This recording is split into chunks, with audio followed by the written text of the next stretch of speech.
Our next speaker is using the alias of Professor Doe to protect his own identity, and he's a target of workplace bullying. I'd like to call Professor Doe.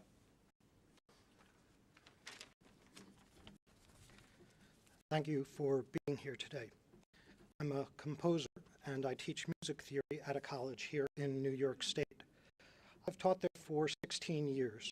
I've been promoted to full professor and have received state and national awards for my teaching and my composing. In fact, I was voted Teacher of the Year by the students on my campus 3 times during my 16 years.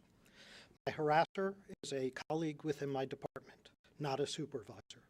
The harassment continued for 8 years. It started off as seemingly insignificant events, such as calling me childish names, nicknames during meetings. After a while, the uncivil behaviors became more serious. For example, he refused to talk to me in any way, shape, or form, even in emails about department business. This soon escalated into threatening behaviors.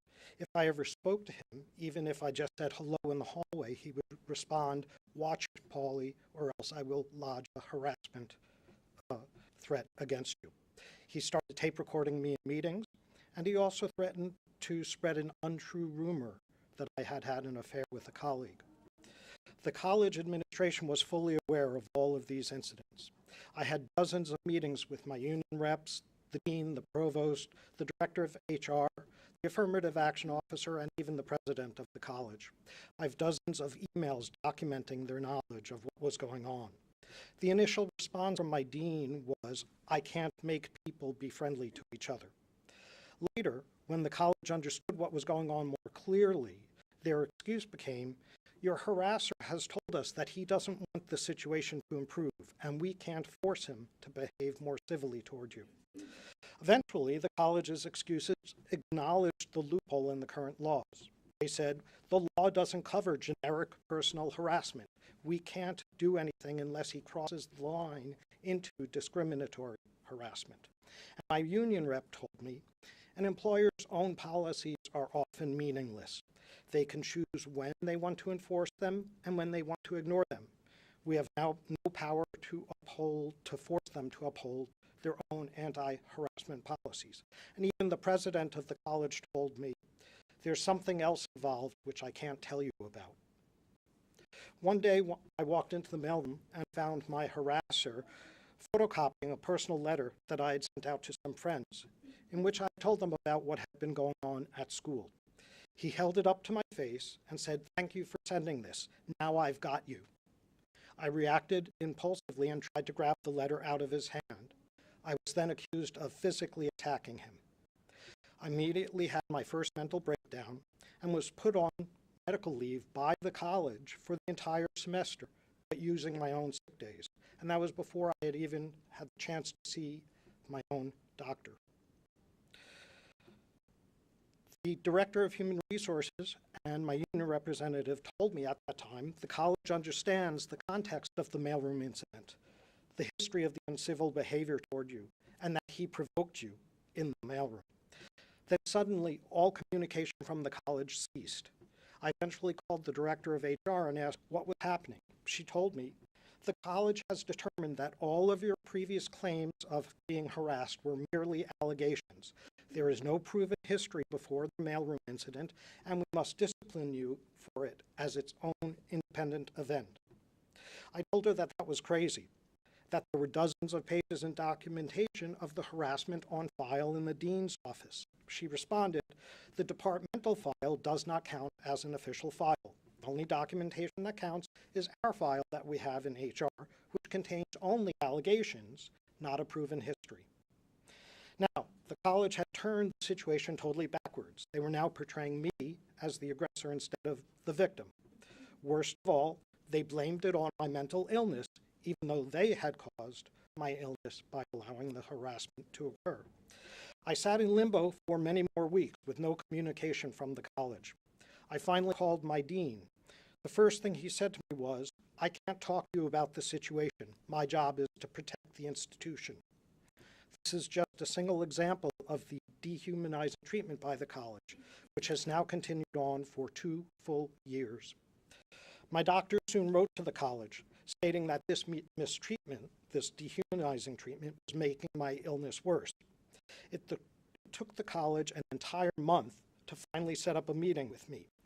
During that meeting, they never once acknowledged that I had an illness in any way. Instead, they merely read a statement that had been prepared by their lawyer, defending the way that they had mishandled my situation.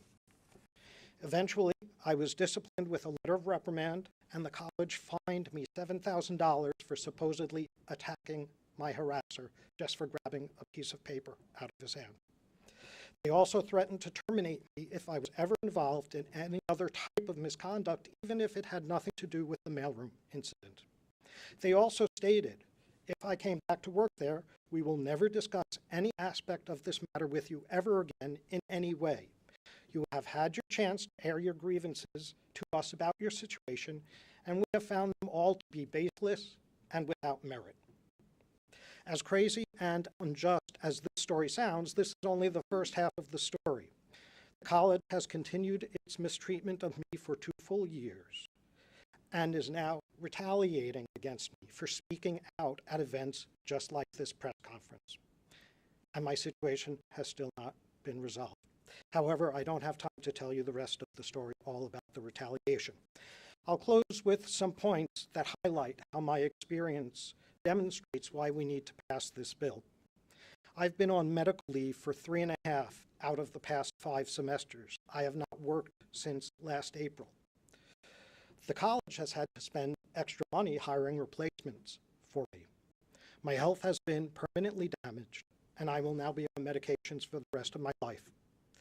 I've been subjected to 4 dehumanizing psychological evaluations demanded by the college, and the college now claims because I have an ongoing illness, I am no longer fit to perform the duties for which I was hired. My career as a college teacher has been destroyed, and my professional reputation has been ruined. The college has lost one of its finest, most nationally recognized teachers. And countless hours of work time and many dollars have been wasted because of the legal battle that this has created. All of this personal pain and the expense to both me and to the college could have been avoided if this bill had been in place. The bill would have allowed the college to address the harassment many years ago, before it all span out of control. I sincerely hope that we will be able to pass the bill soon, so that other valuable workers in our state never have to face similar ordeals and won't have their health and careers destroyed like mine. Thank you. Thank you, Professor. Okay. Our next speaker is Catherine Redmond. Good afternoon. My name is Kathy Redmond, and I'm here to inform anyone who believes bullying only happens in schools needs to hear my late husband's story. Graham was a fighter, and anyone who knew him would attest to this. If he saw something wasn't right, he did his best to get it corrected. I believe that was the reason he was terminated from his position in the journal clerk's office. He saw certain things going on and reported them. That's when the bullying began. At first it was snide remarks. Then he was relieved of some of his job responsibilities. And then finally a face-to-face confrontation with another employee in the office who put his fist to his face and said, "I ought to beat the crap out of you." When he reported this to the personnel office, he was told to take a couple days off and cool off. He did file a report with the state police. An apology was half-heartedly made, but shortly after that he was told his position had been eliminated and he was out of a job. He had a few jobs after this, but nothing he loved as much as the job he lost. I wish I could tell you more details, but these died with Graham.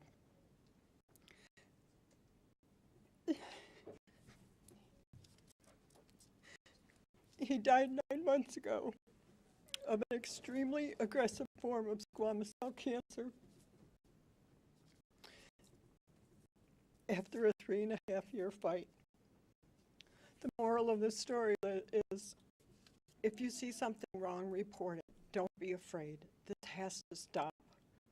I'm sure he would be happy to know that I'm here today representing him. And I truly hope that this bill gets passed so other employees don't have to go through what he did. Thank you. Thank you, Kathy. Our next and final speaker is Mike Schlicht. He's the founder of the New York Healthy Workplace Advocates. Thank you, Tom. I'd like to just point out the infographic that the Workplace Bullying Institute put out as a result of the 2014 Workplace Bullying Survey. To put these numbers in perspective, Tom mentioned that 8.4 million New Yorkers are affected by workplace bullying each year. If you look at the total number of people affected countrywide, it takes into the population of 65 million workers, which is the population of the states that are highlighted out here in the United States country diagram. That's a tremendous number of people that every day go to work, just wanting to come in, do the job they were hired to do, and just go on and live the lives that they lived very successfully before this person came into their environment. The next part is the U.S. prevalence. We currently see 20% of the workplaces being bullied, which is a little bit higher than previous surveys have come up with. Previous summaries had said about 16% of the population. 1 in 20 is 1 in 5 workers. Just think of the cost to any employer, small or large, of how many employees, 20% of them are using sick time, are underperforming, are using the healthcare insurance, workers' comp, disability. That's tremendous expenses to an employer. And really, it's in the best interest of employers to remedy this situation, put a policy in place, enforce it faithfully, and just help us pass this bill, because you actually will get a lot of good employees back. You know, all of us just want to go and do the job we were hired to do, and we're glad to go back into such an environment. If you look at gender, the statistics have changed a little bit, but women are generally the target of bullies, regardless if it's a male or a female who's doing the bullying. Again, that's putting a lot of women, some brave women here that have come with us over the years, at a significant disadvantage. These women, just like everybody else, did a job they wanted to do, suffered, loss of employment, health issues, and there's no reason to target women any more than men in the workplace. Again, let's have a civil environment. Bosses are generally, it's a top-down type situation. As you heard, peer-to-peer can be another way workplace bullying manifests itself. It can also be bottom-up. Sometimes people want to rise up through the ranks and say, well, if I bully my boss, I can get their job. And again, this bully accounts for all three of them. Top-down, peer-to-peer, and bottom-up will all be addressable by the New York State Healthy Workplace Bill. Again, it's a bottom-up. As you see, Bully Bob can really affect the organization from the bottom to the CEO. Again, this creates a lot of havoc, a lot of incivility, a lot of cost for the employer to address this type of situation. On our other infographic, the Zogby study looked at protected statuses. And we know that a protected status is covered by the Department of Human Rights and the EEOC. But look at the statistics here that Hispanic, African American, and Asian people are affected by workplace bullying more than white people. That's a dramatic and alarming statistic, that employees and employers have found another way of making work environments, civil, hostile, and avoiding protected status harassment. We always know that that's a viable option if you can prove a protected class. But obviously, if an employer wants to bully somebody that they don't want to fire, don't want to pay unemployment insurance for, the person's nearing retirement age, this is a great way of getting rid of an employee.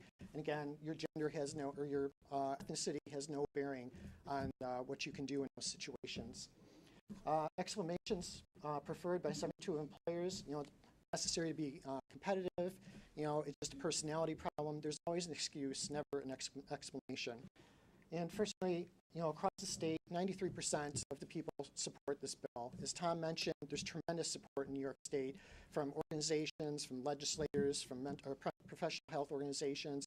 Many people who've been here over the years have accompanied us to talk about their experiences, many brave people.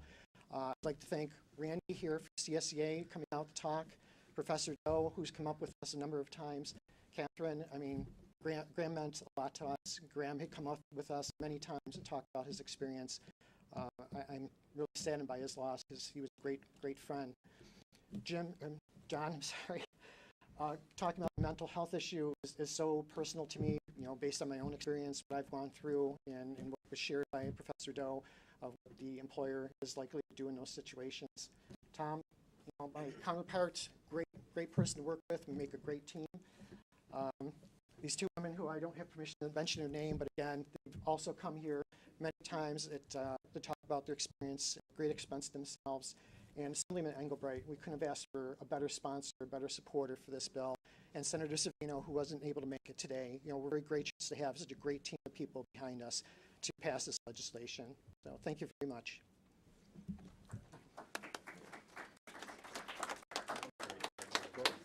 That brings the press conference to a close. Thank you.